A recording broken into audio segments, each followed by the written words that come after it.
That is a grand total of $11,640.66, all off of the sales of music and music alone. Daniel Ek, the CEO and founder of Spotify, quietly invested the equivalent of $100 million into an AI weapons company. This is what I've been doing. I've been trying to do the best I can to build a business, not build something that looks sexy to you. And I'm very proud of what we just did here. DIY. DIYers, can you believe that it's been 6 months since I made the video on my YouTube channel where I talked about why I was removing my music from streaming, from Spotify, Apple Music, Tidal, all of them at the same time. I myself almost forgot that 6 months was coming up on me because I have been so knee deep in developing my direct-to-consumer business, which is the business that you have to be in once you decide to kind of detach yourself from the convenience that streaming provides your listeners and to a certain degree your own music business. I made this decision for a few different reasons. The first, I didn't like the direction that Spotify specifically was going in with all the threshold rules they were making and how they weren't necessarily making decisions, in my opinion at that time, mind you, this is November 2023, that I felt were independent centric. I didn't feel like they were pro independence. I felt like they were pro their corporate entities and relationships. And that was something that I saw really early on, and the writing was on the wall when I saw the threshold. The writing was on the wall when I started to see some of these songs get removed from their platforms, from the DSPs. When I started seeing companies like DistroKid and Spotify going back and forth and playing tennis about who's, pointing fingers and saying who's to blame for this and that, I said, oh, nah. Then I started to see the emergence of AI. I said, oh, shit, nah, y'all got to get your stuff together, because there's no way in hell that I can conduct my business this way. Now, when I started to do this, my mentality was this: if I plan on selling music in an era where so many people tend to believe that music isn't worth anything and that it should be free, then I better make sure that I position my brand and my business as sort of the same as a high-end brand. I talked about it where I said if I was looking at my music business as Gucci, there's no way that I would release a new Gucci scarf in the stores where it's up to $3,000 to $4,000 while at the same time releasing that same scarf to the 99-cent store or to a Goodwill. That business model just doesn't make any sense. If anything, I felt like it cheapened the value, at least in the eyes of the consumer, because why would I pay top dollar for it when I can go get it for here for significantly less? So based upon some really, really heart-to-heart conversations I had with my peers, like shout out to my guy, Stevie Crooks, I told him I'm about to take the leap. Took my music off of streaming, and it was met with a lot of dark energy, a lot of ridicule, stuff that I wasn't necessarily anticipating because I felt like it was just my decision to do that. A lot of smart people, too, were telling me how dumb I was. And a part of me kind of felt like, man, I've never seen this model done before, but I'm tired of waiting on the outside. I'm tired of wondering what if. I felt like Prince was haunting me in my sleep and would not let me sleep because in his career, 2015, he removed his music from streaming. I felt like Prince was like, Curtis, wake up. And so I made the decision. The purpose of today's video is to give you a 6-month update about where we're at. With that in mind, I want to point your attention to these new updated numbers that I put here on my Twitter. I said it's been 6 months since I removed my music from all music streaming platforms.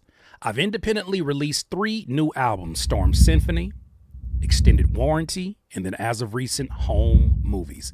Direct to consumer since then. Here's where we are today.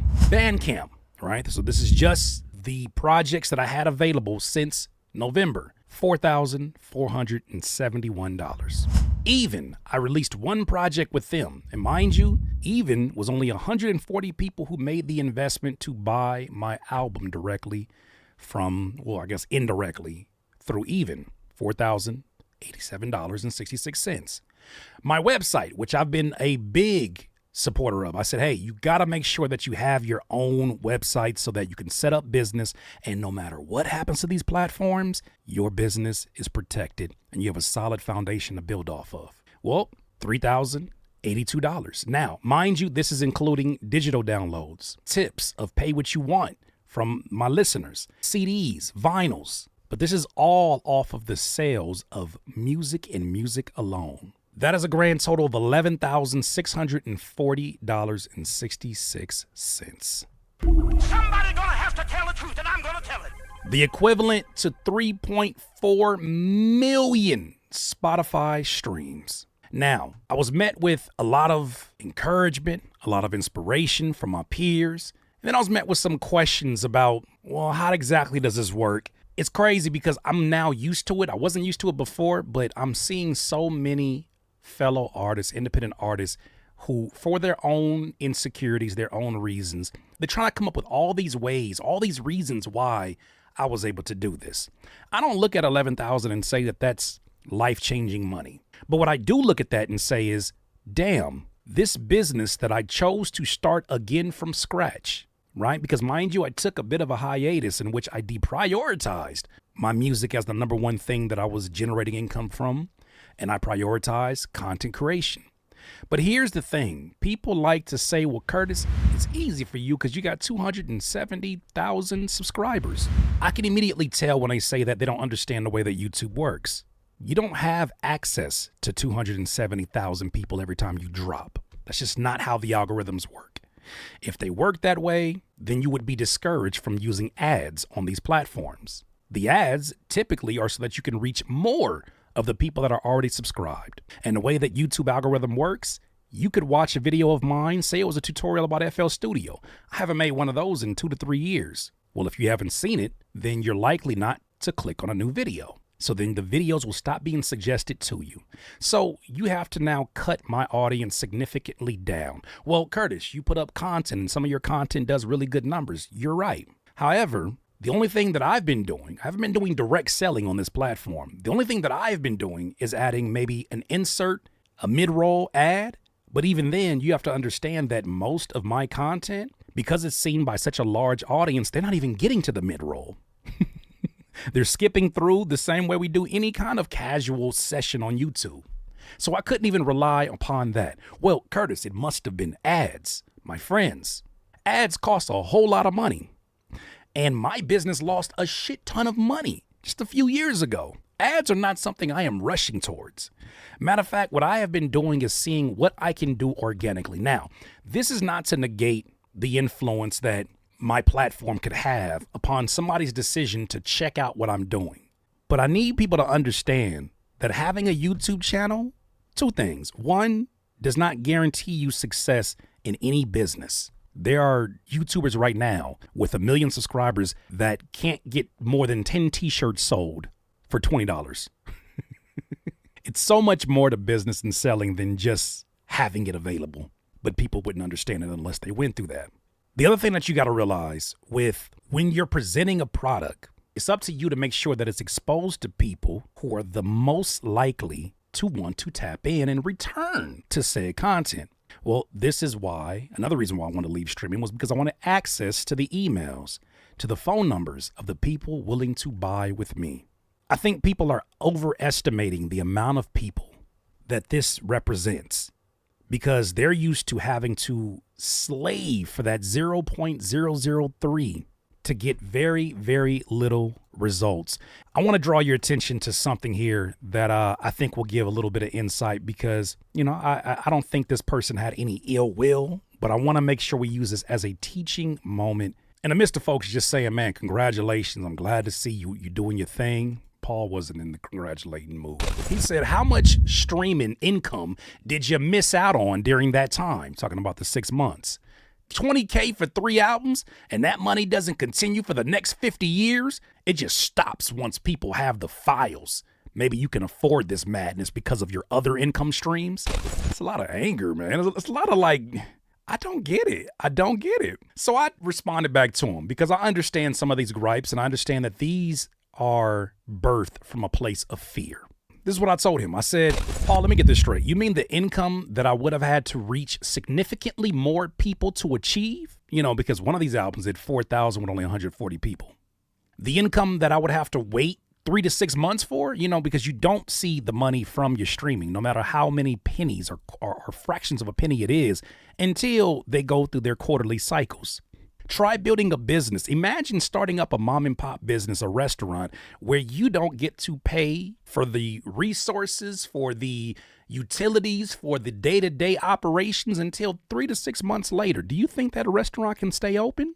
But they call us crazy for doing it differently. I said the income that you're talking about that doesn't provide the emails and phone numbers that I need to run a successful independent music business. I don't think they're used to individuals like myself that are really conducting business. Funny thing about YouTube, had I not gone into the content creation space, had I not built businesses around the content, I would have not known how to run my music business. There is nothing on streaming. There is nothing, especially in the era that I came up with, music business-wise, in terms of the creative world, that is educating you on how to run your music business. There's all these models and books from people who have gone on to be successful mainstream artists or successful in their own capacity, but every business is different. I go on to say, Paul, LOL, I'm not anti-streaming, but I am pro-independence. I own my own ISRC codes, UPC codes, and I operate every facet of my business from home. Being a content creator has absolutely helped my personal expenses, but this direct-to-consumer income gives me the opportunity to build a sustainable business brick by brick that waiting on streaming could not. Somebody gonna have to tell the truth, and I'm gonna tell it. You could play that with somebody else, but you're talking to somebody who knows what they're doing, and you're talking to somebody who's currently doing it. Someone else had another question that I think is a very, very, very fair question because, man, one thing I'm going to tell you, and I actually have some tweets up here, maybe I should share those first. In this tweet, I said, going direct to consumer can be expensive when you care about your product. Invest in its protection, and you're paying your collaborators for their contribution. But this shit is so worth it for those with the quality music and work ethic to match it. Here's where we start to see a difference between the people who will find success in this space and the people who will make excuses for why they're not able to do it. The funniest part about all this is that the people who make these excuses talk to me as if I have a full-fledged team. But think about it from this point of view. If I am just one person, could you imagine what this could have looked like with a 4-man team? 4-man and woman team? Could you imagine what this look like with a 10-person team? I do a lot of things. I mix and master my own music. I write and record. I produce a lot of my own music. I edit and chop up my own video content when it comes to vertical lyric videos that I do. There's a lot of stuff that I have had the opportunity to develop over the years. I was not born with these skills up my ass. I had to develop these one at a time and suck at all of them for long periods of time. But the fact that I'm able to do this as a solopreneur, that should not be something that you look at as, well, it's because you got a YouTube. Well, how do you think the YouTube got built? Here's somebody else says, you have a whole YouTube cult. The excuses are abundant. Regular small artists can't pull this numbers off until they get their YouTube following up. Cap. You have the same access that any new business has. If you're a starting new business, nobody comes around your business and says, poor you, I'm going to give you money.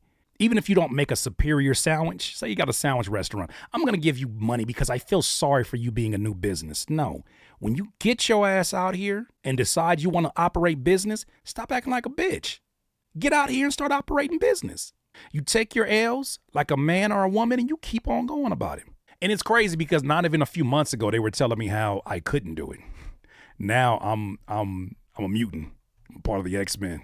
This gentleman, Mellow Extra, said, love this. Question, what was your overall cost average per project overall? Here's where I got to give a little bit of transparency. I said every project had varying overhead.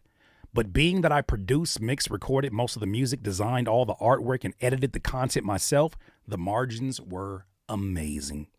The most expensive part was the deluxe packaging, buying the wholesale CDs and vinyls, the ISRC plus UPC registering codes, and the copyrights, which I'm still paying for some of these things. But it's not something that I look at as a disadvantage. I look at that and I say, yeah, I should be doing this if I'm conducting business. On Twitter, someone asked this question right here. They said, hey, Curtis, man, for someone starting fresh from scratch, do you recommend starting this way? Talking about going direct to consumer. I said, I recommend not listening to anyone, including myself, more than you listen to your own results and goals. I asked the same question that this person asked me, and I asked my peers, and I figured out quickly nobody knows better than my own experience of going through it. If this way of selling your product, because this is a product, if this way of selling your product speaks to you, run it up. Somebody gonna have to tell the truth, and I'm gonna tell it. I'm not going to sit up here and accept excuses. I have the same 24 hours as anybody else. And I know what the root of all of that stuff is. I'm not explaining myself. I'm not going to accept excuses. I think the fact that you see someone who has a large YouTube channel and I'm just now doing the numbers that relative to the amount of subscribers I have makes sense. But not even a year ago, I did live streams where it may have been only 30, 40 people. They don't understand how this thing works. This is not a golden ticket that you get to stamp whenever you're ready. And until you build it, you will never understand it. But no, it's not as easy as have 200,000 subscribers, which in itself is a crazy thing to say, as if that's an easy thing. Something else I said, stop allowing pirators, outsiders of the culture, and people that don't make music tell you what your music is worth. These motherfuckers, I didn't say that. I said people are guessing like everybody else. Somebody gonna have to tell the truth, and I'm gonna tell it. Cameron is one person making excuses right now. I got time today. Cameron, he says you implemented songs into almost all of your videos, so it's not random that people are aware, primed for the songs, and starting over the websites and listening. That's not how this works. You got to understand that I'm the person that has access to what links people click on. You know what the funny part about it is? Go look through any of those videos, look in the descriptions, and see if you find a link to my album. Somebody gonna have to tell the truth, and I'm gonna tell it. I planned for this conversation. I planned for this. All I simply said was go to CurtisKing.com. Their decision to go there and then go to my Bandcamp was all their own. But I can tell you most of my traffic was generated not from YouTube. It was from Flowdesk, my email service. You know, people that I had to actually build with. The same access that you have to an email service. One thing that I hated back in those ClickFunnels days when I was in the producer community, they were transparent about the numbers. They were very secretive about the means that those numbers came in. I'm going to make sure that I'm a complete open book. At this point, it's not even about the content. At this point, what I'm saying is we have to stop making excuses. We have to stop making excuses. That's how you found my music, and that's awesome. The thing about it is you got to understand when people see ads, most people click past it. I have the metrics to show you that, where the average retention time didn't even reach the point where the music gets pulled up. I think people make a lot of excuses for it instead of trying to utilize what they can utilize in the process of this. I'm going to go into details about has anything changed on the streaming end that would bring me back? Because I've had questions about whether or not I want to bring my music back in 2025. I said I was going to do this for a year. I don't think I am. I think I'm going to continue this all the way on because the margins make too much sense. Look at my social media as it is right now. The majority of the posts that you're seeing are all lyric videos where I do a verse, maybe a hook from a song, and then I promote said song in the comments using an automation with a website called ManyChat. Now, the way this thing works, I'll make this content. And the thing is, I have to make sure that I make the best possible looking content that I can. But this is how this works. I'll make some content. I'll use an emoji like the magnifying glass. And then I'll get here in the comments. If you see it says comment magnifying glass to get this song sent to you. All of these people who are leaving that, they get a direct message through the automation of using a website called ManyChat that sends them directly to my Bandcamp. There's no shortcuts in this. Go get you 200,000 subscribers and see if you got to stop working. There's no shortcuts in this. The work is the work. So what I started to do is I actually leave my stories here. Also, thank you for your support. I greatly appreciate you supporting my music and content. I want to give you a heads up. I have started the process of not bringing my music back to streaming. The hell if I do that. But I have started the process of uploading my music so that you can use it here on Instagram and any other social media, TikTok, Snapchat, who the hell you. And this is what it would look like. Same way as if you had it streaming. But the thing with DistroKid is they allow you to choose what platforms you want to distribute your music on. I just said Instagram. I just said TikTok. and I'm out of there. I said Snapchat too, but I ain't really worried about Snapchat. I'm just giving you the spiel on how this whole thing has worked, how I've laid this thing out. So then now my time on social media is so much more beneficial because I'm not just here mindlessly putting up posts hoping that I go viral. No, what I'm doing is I'm showing my main product through a very cinematic approach. And mind you, some of these posts, 300 likes, 200 likes, they're not guaranteed to go off. But the idea is that you see it so many times that you're reminded, damn, I got to go to his Bandcamp. I got to go check that out. And by the way, for those who do have Bandcamp, or you're a listener, or you buy my music and you get the app is absolutely free. It's no subscription like how Spotify has it. Music is free. You can play it uninterrupted and go about your business. But what this does is it allows me to play friendly, organically with the platforms that I'm currently on, this and TikTok. Nah, and I'm still not content till I'm dominating every single continent. My shit go stupid, you don't think, then use your common sense. I did your wire and I know that I'm a product. When they play the new king, all the DOIs go crazy. All the DOIs go crazy. When they play the new king, all the DOIs go crazy. All the DOIs go crazy. Matter of fact, I started up a new YouTube channel because I wanted to start this from scratch and make sure that the numbers from Curtis King TV did not skew this. Why? Because I'm not you know what? Let me shut up. I'm going to tell you why I don't worry about what you guys think it is, the vanity metrics of it. I said one thing about me is when I stand on something, I'll stick by it through every grueling step. I'm not afraid of starting over. I'm not afraid of growing slowly. I'm not afraid of low vanity stats. Some of y'all clown me for my other music YouTube, where you're like, man, why should I listen to you? Man, you only get this many views. Okay. I'm not afraid of being laughed at either. I'm obsessed with progress. And that has been the story of my journey from day one. So this is what I've been doing. I've been trying to do the best I can to build a business, not build something that looks sexy to you. And I'm very proud of what we just did here. Somebody gonna have to tell the truth, and I'm gonna tell it. Very proud of what we're doing here. And I genuinely appreciate every single one of you that has gone that extra step to pull out your credit card, to share that data with these websites and ensure that you can support me directly, either through autographed CDs, either through the home movies box idea that we did. No matter what it is, I thank you for your support. Don't want to harp too much on the folks that don't understand. But one thing we do need to get to, in addition to this, you would think in 6 months, Spotify would have got a little bit better about the things that they're doing. No. In a time where it feels like there's a lyric for everything, I genuinely feel Spotify is about to get investigated. It's only a matter of time.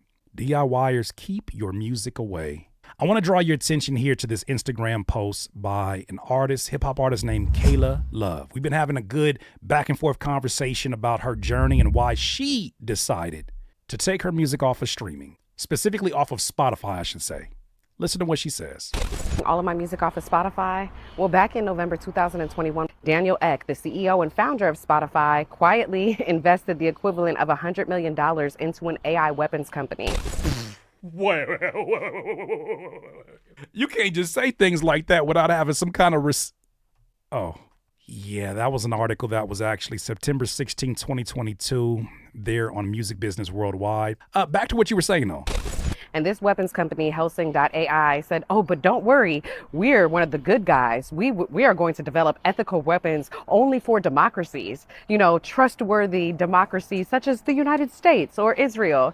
And sure enough, Israel becomes the first military industrial complex to now use AI weapons, which we are witnessing for the destruction of the Palestinian people. Sheesh. So that's the first reason. The second reason is that when it comes to AI, it's already known that every song that is uploaded to Spotify is fed to AI and is analyzed. And a lot of that data, you're not even able to access even through your Spotify for Music dashboard.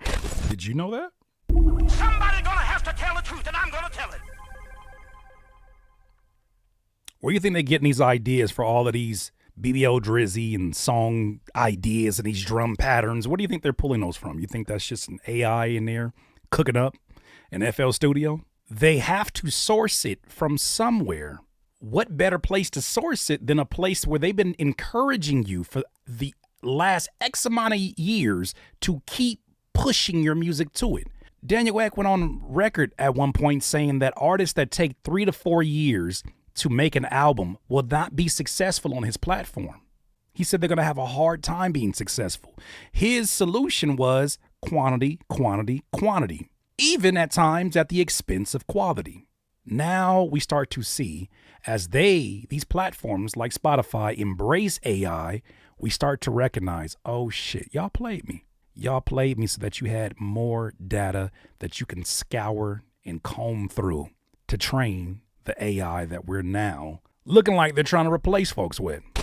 I basically read the API documentation and built a tool that allowed me to tap into that data through my system Goal Getters, which you would not be able to do otherwise directly through Spotify. And I believe that Spotify is going to continue feeding all of the music that artists upload to it in order to create a powerful AI that is going to be able to duplicate the sound and structure and voice of every single artist. And I want to be able to have control as an artist over the data that I'm feeding it. And that's also what my new song, Data Rules Everything Around Me, is about, which will not be distributed on Spotify. Talk about okay, it. I'm not going to put it out on streaming platforms anywhere. You just have to DM or comment new in order to get it. And I'll send it to you for free.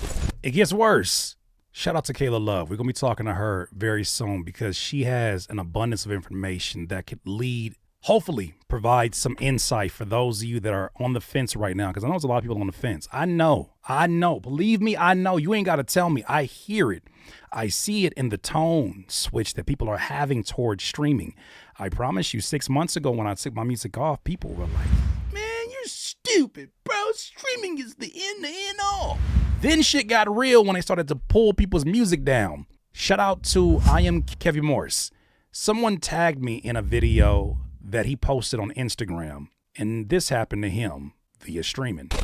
I usually don't make videos about issues, but I got an issue. Most of you guys know my song, We Outside, went viral, million streams. We did it all organic, right? Didn't pay, no bots or none of that stuff. We did it all organic. Distribute through DistroKid.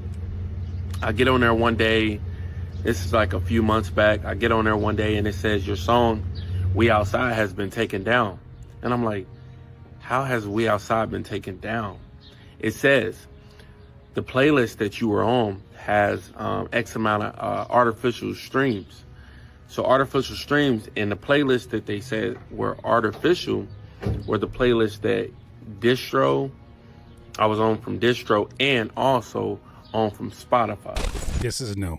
This is new information. Somebody gonna have to tell the truth, and I'm gonna tell it. This is new information, ladies and gentlemen, because before we did videos, we had videos here on the channel where we talked about how those DistroKid wheel of playlists were sending people to playlists that were, with proof, shown to be botted playlists.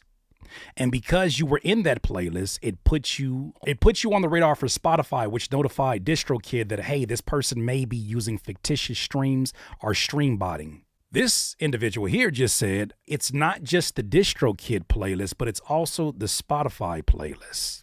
Somebody gonna have to tell the truth, and I'm gonna tell it.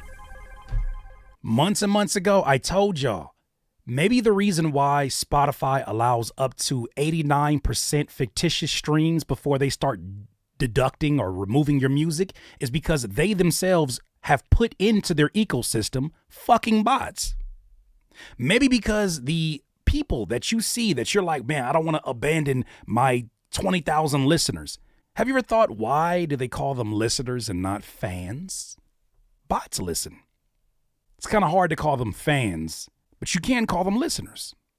Matter of fact, we just did a video last week that was talking about, I forget the gentleman's name, but the composer from Sweden who's been allowed to create 60 plus different fictitious artist names to distribute his music and cumulatively has more streams than Michael Jackson doing this bullshit. And he's supported by Spotify playlists. If it smells like a bot. So they were initially playlists created by the people who I'm distributing with, and no, makes sense, right? So song gets taken down, I upload the song back again or whatever, all the numbers come back. But I said, before I put this back up here, let me look into this. So I looked into it. I Google, artificial streams, what are they saying? The same issue that was happening with mine, I Google. There are thousands of people's music that's been taken down at this very moment. Either some people are saying it's DistroKid, some people are saying it's Spotify. But Spotify, if you Google it, Spotify said they'll never take your music down. It's the distributor. So Spotify's pointing the finger at the distributor. All right, we like, okay, distributor is you. Okay, we're looking at it. So I do more research, and people are actually saying it's the distributor. Spotify cannot take it down. So I'm like, okay, cool, that's crazy. Put the song back up. Except for if they get you canceled, Spotify can take you down. Somebody gonna have to tell the truth, and I'm gonna tell it. These people are playing in your face. I've told you this many a times, but they're really, for real, playing in your face in thinking that we don't have the same access to the internet to search when they've said such things. They can't remove songs from streaming. Spotify, all that coding that you did to figure out and decipher whether or not a song has fictitious bots, all that genius AI, you can't fucking remove a song from Spotify? Well, what do you guys do when somebody is posing as somebody else? Oh, you don't do nothing about that? It's insanity. Yo, we back up, we in action, boom, song gets to rolling. This is why I stress the fact of buying the music from the artist. Buy the music directly from me. You feel me? When we give it to these platforms, they get to do whatever they want to, but buy the music. I stress it. Buy the music from the artist. I'm gonna end it right there. I always think it's interesting how when a renaissance, when a revolution is underway, the people that tend to jump on it the quickest are the documentarians, right? The historians of the time. I do think it's interesting now that there is a movie that is produced by Eminem and LeBron James. It's a documentary about Napster and the music piracy that almost killed the entire industry, featuring the employees of CD plants who stole the music and the artists who lived through it. By the way, the name of this documentary is How Music Got Free. Somebody gonna have to tell the truth, and I'm gonna tell it. When the documentarians get involved, the laws are not far behind. Remember, I said this. Napster first came about, I didn't understand the internet yet. I thought Yahoo was a person. 99 was really the biggest year. When the CD business took off, everyone got fat. You could sell 600-700 million CDs a year. You had your fly Walmart CD holder on your visor. It was kind of like printing money. That was the business that we were in for years. But we talk about what went wrong for who? The artist or the industry? You can check out more information on that. I just use that as kind of a reference to show you guys that change is absolutely underway. And for those who are sitting on the sidelines and making excuses for, well, no, this, it's just going to be a matter of time before it reaches you, before you're up in arms and you understand why there's been such an effort. At this point, I'm not even apologizing for all the anti-Spotify streaming content that I've done, because there should not be this much that exists. All we're trying to do is put our music out there, leverage these platforms, and in hopes of making a decent living doing what we love. But so much about how this business is currently constructed is reactionary to that very phase that documentary is getting ready to cover. We were so fearful of pirators. We were so fearful of what's going to happen to CDs. We were so fearful of all of these changes that were happening. And now fast forward, we've seen many different versions. I'll give an example like an FL Studio, who has survived even through some terrible years of people pirating their program. They've not only survived, but they've thrived and evolved in this new world and this new ecosystem. But music seems to be the thing that it's not even just the execs and the labels that we can blame anymore. It's not even just the Spotifys we can blame anymore. It's the artists like some of y'all that are out here watching who don't believe that music is valuable yourself. You won't admit it, but the ways that you shortcut it, the ways that you justify, or the ways that you make excuses for why that worked for me, but it won't work for another artist, to me shows that you are still under the hypnosis that these companies have been on you. They have been whooping feet. They've been whooping your ass. I share these numbers today, not to flex a little bit, not to flex, but to show you, hey, the same rules apply for anyone who's building up a business. You'll have some months that are better than others. You'll have some advantages that other people won't have. I don't have a great singing voice. One of you out there does. I'm not the most skilled music producer out there. One of you are so much better than I am. I'm not the most skilled videographer. One of you can kick my ass cinematically when it comes to that. I don't have a large team. It's just me. Shout out Toothless, my video editor. And after that, it's the relationships that I have cultivated with other producers. But even then, I'm on their timing. So I'd rather just produce it myself most of the time. I'm a self-starter. I'm a DIYer. I get the shit done.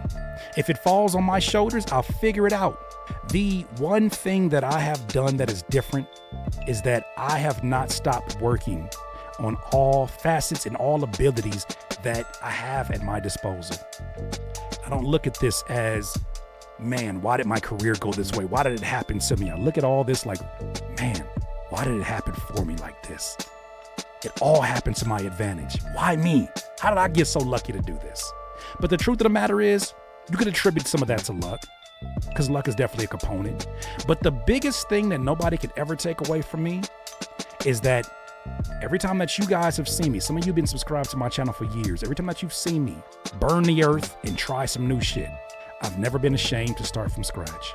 Even when it was the dumbest decision ever. When I pivoted from doing producer content into doing this content now, people made excuses for why that's going to be the reason why my YouTube channel falls off.